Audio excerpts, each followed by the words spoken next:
Hey, what's up? I got some more lore content for you guys. We're coming up on 2 weeks of this patch. Since the changes, a lot of the meta has been refined, and we know what the best decks are. However, there are a few decks that have been creeping up in both play rate and win rate that could take the meta by surprise if they're left alone. Let's see what these new strong decks are, shall we? Welcome to Meta Report.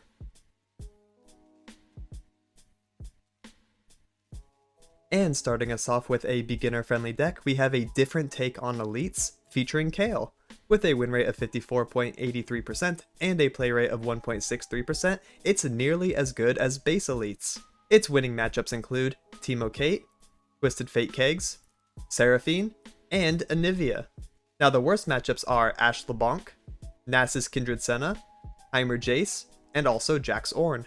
Getting into the list specifically, it is very similar to base elites, so if you like that deck from the most recent meta report, then you'll also like this one. Let's say the elite deck isn't doing the best for you and you want to shake it up, maybe run 2 different versions of elites and just see which one works best for you. Definitely give this one a try as well.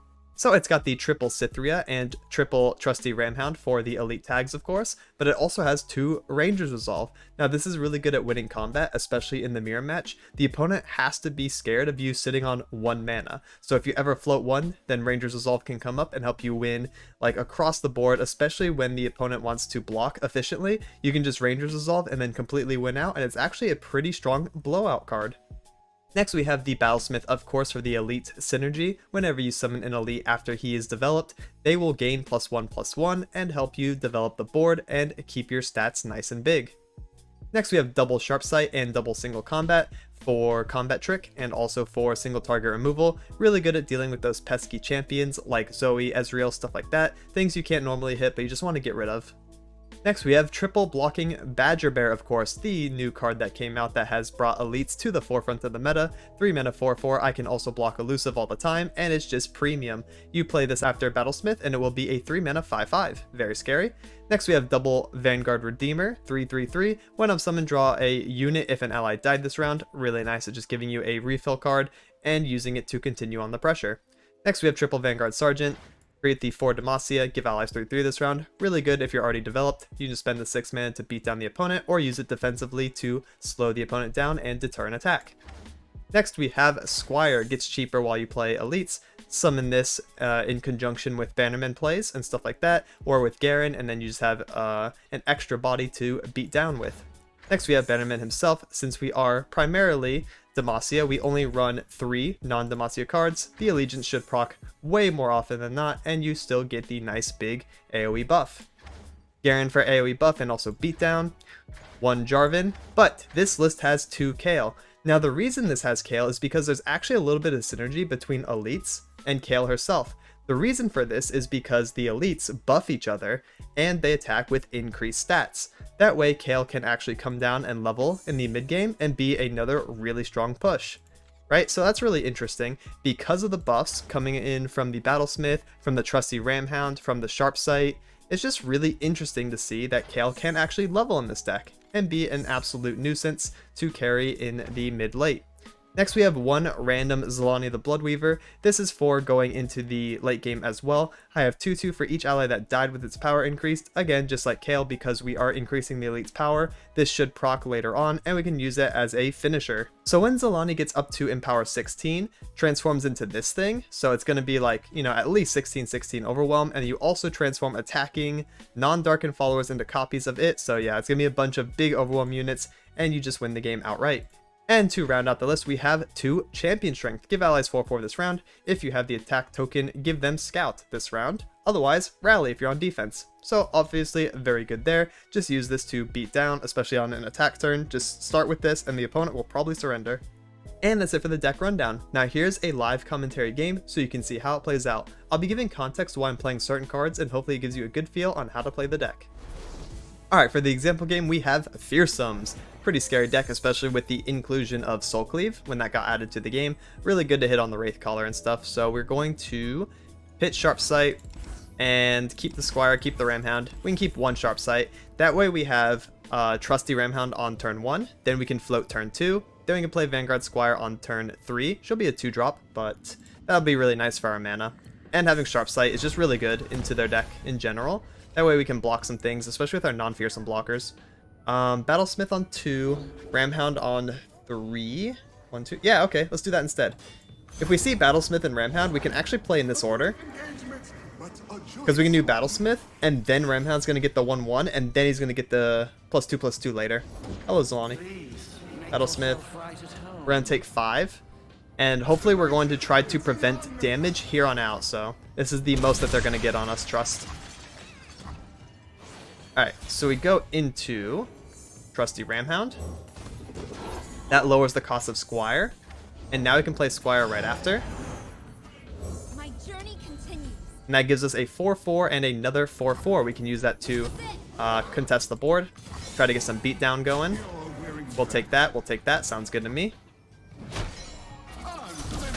Now they have a singular Mistwraith, and we have 2 fearsome blockers, putting us ahead on the board.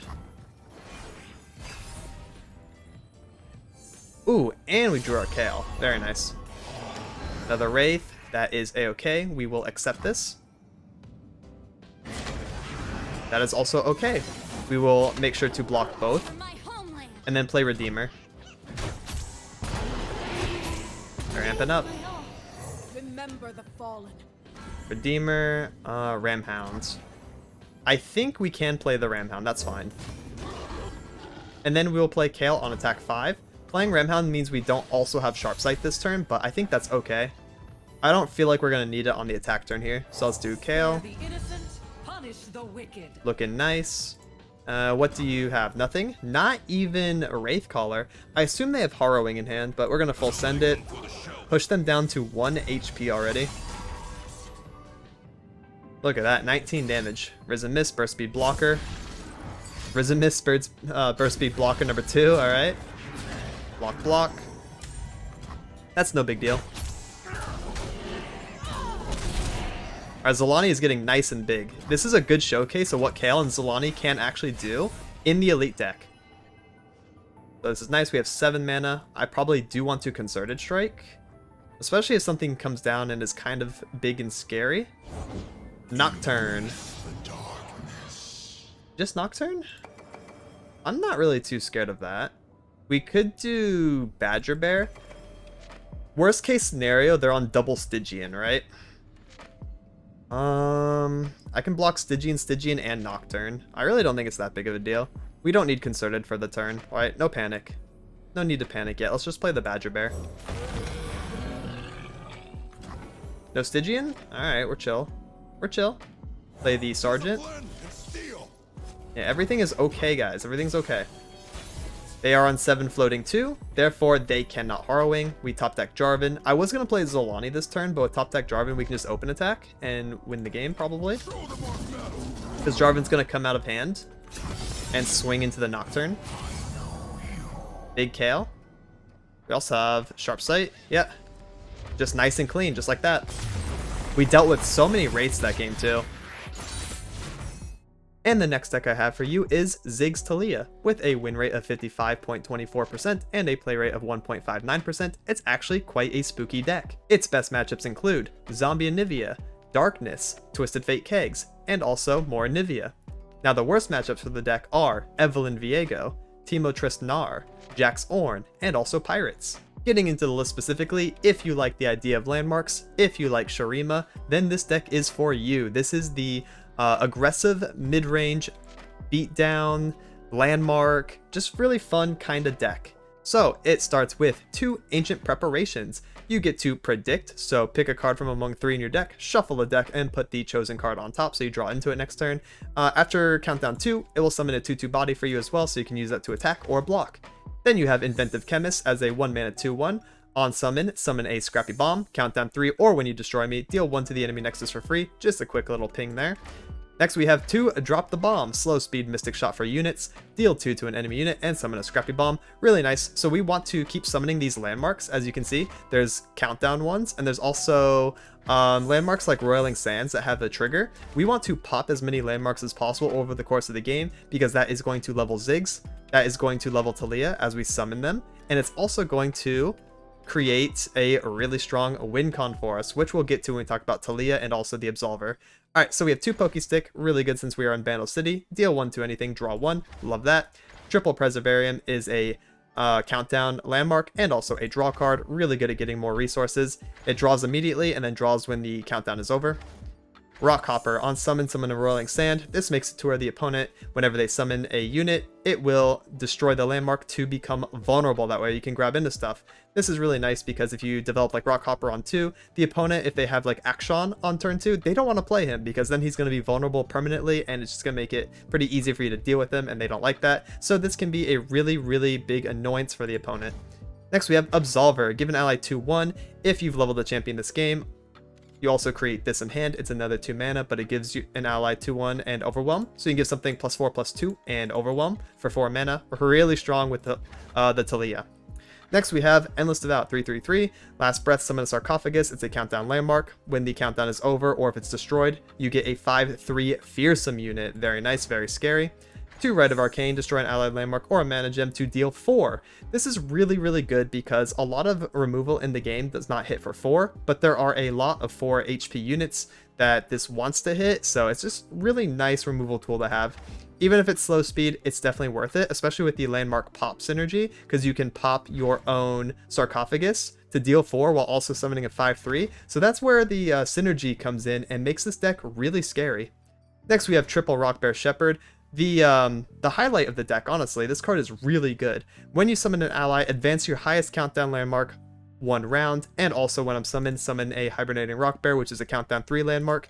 So if you play this, and that's the only thing on the board, you play a unit afterwards, it's going to count this down, or it's going to count down, you know, another higher countdown landmark until you get the countdown finished, and he will just keep ramping new ones that come out and just keep being an absolute nuisance for the opponent while accelerating your game plan.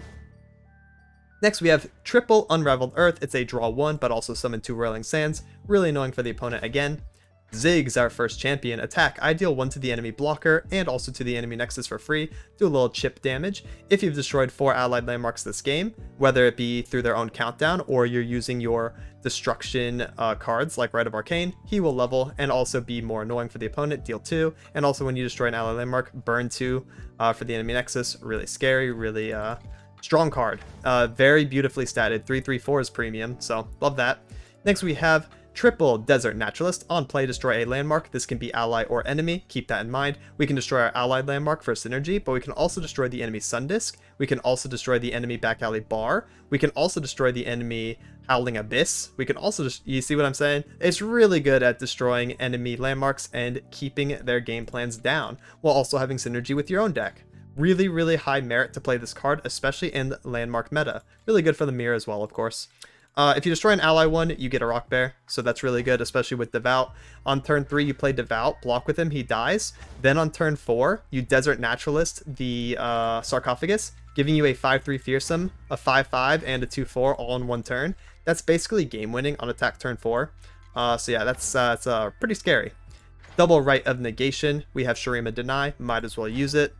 Double Herald of Magus, when I've summoned, if you've destroyed 4 allied landmarks this game, grant your champions everywhere 2/2, and Overwhelm. Overwhelm is obviously a very good keyword for Ziggs, but also for Taliyah, which we're going to talk about. That's why Absolvers also run. We really want the Overwhelm. So, if you summon 5 landmarks over the course of the game, you will level Taliyah. Taliyah, on play, summon an exact copy of an allied landmark, so that's nice. You can be at 4 landmarks, and then copy one. That levels her on summon. Pretty cool. And then, on attack, I deal 2 to my blocker 3 times. If it's dead or gone, I deal 2 to the enemy nexus instead. So, she will deal 6 to an enemy and then hit face. Now, if the enemy dies during the threaded volley, she will not actually deal damage with her attack stat. That's where the Overwhelm comes in. So if we Absolver her, or if we develop Magus, and Magus hits Taliyah, of course, with the Overwhelm, then she will also punch directly in the face, dealing massive amounts of damage and closing out the game. So something to keep in mind, you can also mess with the numbers a little bit and run a landmark finisher card known as the Arsenal. This card's really nice. 8 mana, 9/7. When I'm summoned, grant me a random keyword. He basically becomes Pantheon. Comes down with like Elusive, Overwhelm, Challenger, all kinds of stuff. Spell Shield. So he can be a pseudo finisher as well, in case you want to bump the numbers down. Like you could run 2 Unraveled Earth, 2 Shepherd, or mess with the removal options and then play 2 of him. So definitely consider that if you want to play a little bit more into the mid game or have another late game finisher just to round out the deck. And that's it for the deck rundown. Now here's a live example game. Alright, for the example game, we got Seraphine. Hopefully we can destroy their back alley bar with their our landmark destruction. Be kind of funny. Preservarium, Rockhopper, Drop the Bomb, Shepherd. Honestly, this hand is perfectly keepable. So what we would do is Rockhopper on 2, Rockbear Shepherd on 3, and then Preservarium later, and have it count down, draw some cards. And we have Drop the Bomb for removal in case we need to use it at some point. That being said, if Preservarium's not coming down until turn 4, it might actually be worth to get rid of it and try to find something else. So, our hand is really nice for the first few turns. Might as well just play it out and get into our draw cards later. Hello, Mr. Ziggs. Very good card as well. So, let's start with Rockhopper and really annoy the opponent. Oh, we got Taliyah as well. That's very nice. Both champs in hands. So now the opponent doesn't want to play something. If they do, we can just drag, kill it. Very nice. I feel like Rockbear Shepherd probably doesn't live, like, at all. It's probably going to instantly die because we're against PNZ. But if we can get a little bit of value from him, that would be fantastic. So let's go ahead and do the Rockbear Shepherd. Generate us a landmark. And we could probably play Ziggs. Time Trick, okay. Our Rockbear Shepherd is living at least one turn, so you'll love to see it. Taliyah.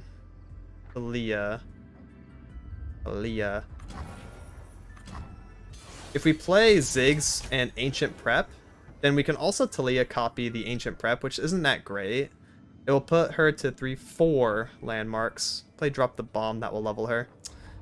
It's definitely interesting to think about. There's also a world where we do like Rockhopper this turn. Lower this. Then we play Drop the Bomb or Ancient Prep. Then we do Ziggs on defense 5 and Taliyah on attack 6. I think that feels a little bit better for us. So let's go ahead and lead Rockhopper. That way we can guarantee Taliyah comes out leveled, and it's just like a little bit better pressure for us. And we're also developing a Roiling Sands, which is continuously annoying for them, so I like this. I like this a lot. Okay. Let's do Ancient Prep. Grab the Absolver probably, because we could go for a win con here pretty soon. As we will level Taliyah now. Then we do Drop the Bomb, hit that, because we can deal with the Tough. Taliyah is now leveled. Do we want to grab the Wrench Bot? Probably not. Only with Rockhopper if we don't think he's very useful, which I don't think he is. Rockhopper just dies to Pokey Stick, so might as well send this. We need board space. We desperately need board space, so. Get our 5/5, counts that down. Yeah. Oh, I like this a lot. Oh, only problem is we're actually not going to have anything to copy. Is that a big deal? We lose a little bit of value by not playing Taliyah now. But we get to pop extra damage by playing Ziggs. So that's interesting. That is interesting.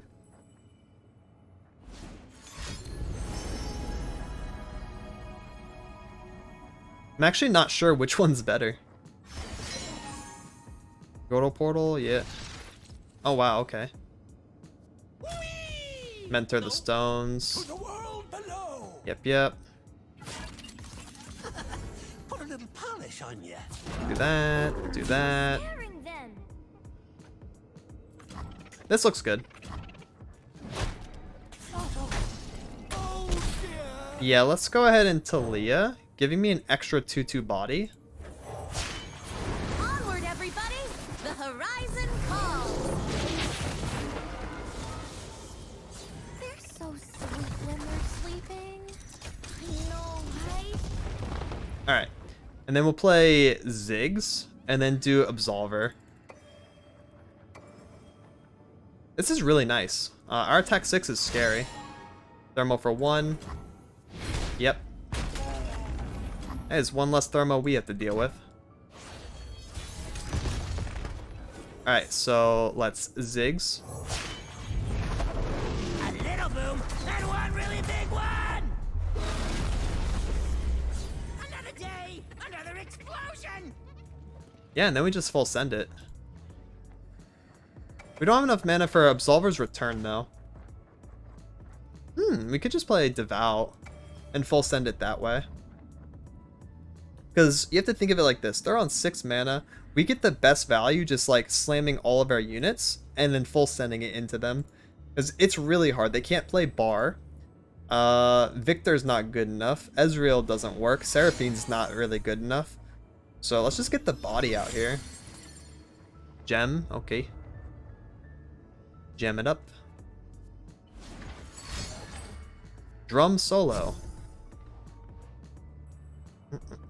Devout. And then, yeah, we can full send it, yeah. Got him.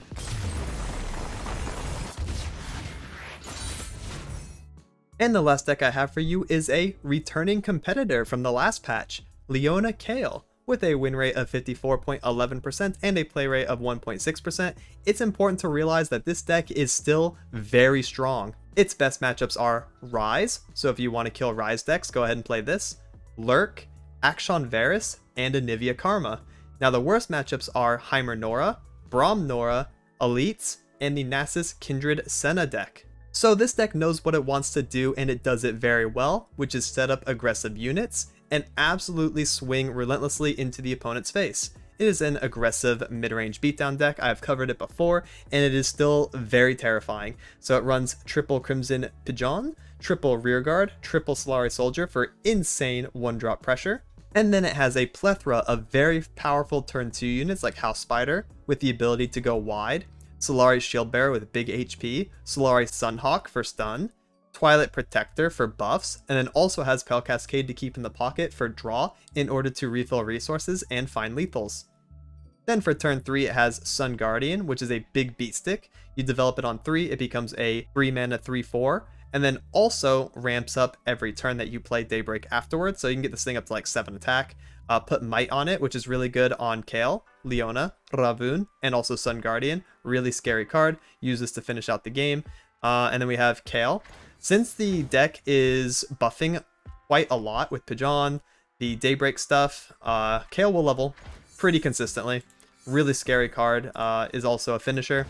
Then we have Leona, of course, being a stun mommy, dropping stuns in the mid-late game, especially combined with Ravun, so every Daybreak card you play will stun, and also Shunpo for Rally. It has dropped Katarina, runs the Rally effect instead, and has Kayle as replacement, and just does its job extremely well. And that's it for the deck rundown. Now here's a live commentary game so you can see how it plays out. Okay, for the example game we have Gwen. Pretty cool, Gwen Demacia using the attack token, attack multiple times with the Hallow cards, pretty scary. We definitely want the Shield Bearer on 2. I'd like to get a 1-drop so that we curve into it, so we just pitch the rest. We already have our turn 2 play.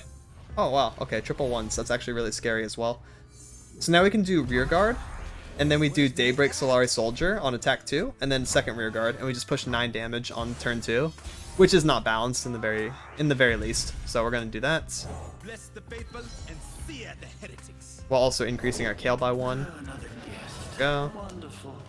They have a blocker, so we only push 6. Yeah, they're not happy about it either.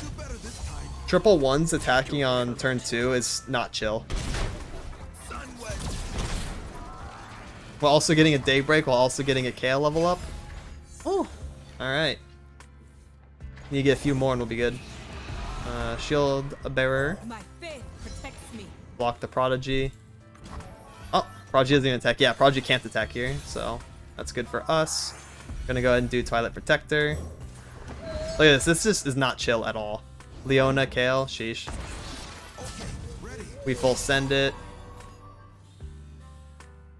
We're not very nice. We're actually gonna do Kayle on defense 5, right? And then Leona on attack 6.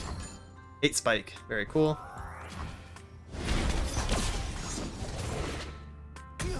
Bonk, bonk. Ooh. Quinn would actually be kind of annoying for me here. I'll use Leona. Okay, never mind. If Quinn came down, I would actually use Leona and stun. But no, this is probably better, right? Leona than Ravun rather than Kayle. Now that we see Ravun, I think that's just better. The power of the immortal sun. I am the bulwark against darkness. Because this slows them down a little bit by hitting the Redeemed Prodigy. Then we play Ravun to stun. Ravun could give us a 1-drop, or we could top deck another soldier and then have 2 stuns next turn, and it's just not very fair. We kind of just win. Yeah, I'll take 4. No reason to block. We're just gonna keep maximum pressure going. Play. Oh, double stun's not useful. Only 1 unit. Warriors of the Raharaka, time is now. We'll follow you to the edge of daybreak. Yep. We stun that. They get 1 chance to develop a unit. I will grab with Leona, threaten lethal with the rest, and then play Might. I'll do better this time. Like so. We threaten 13. What is the out? Is there an out? Could be Vengeance, you know? 8 Spike. Live with 1. I will then Might. Pushing 7 over 1. That's 6 damage. 6 damage Might right here. Love that. And that is game.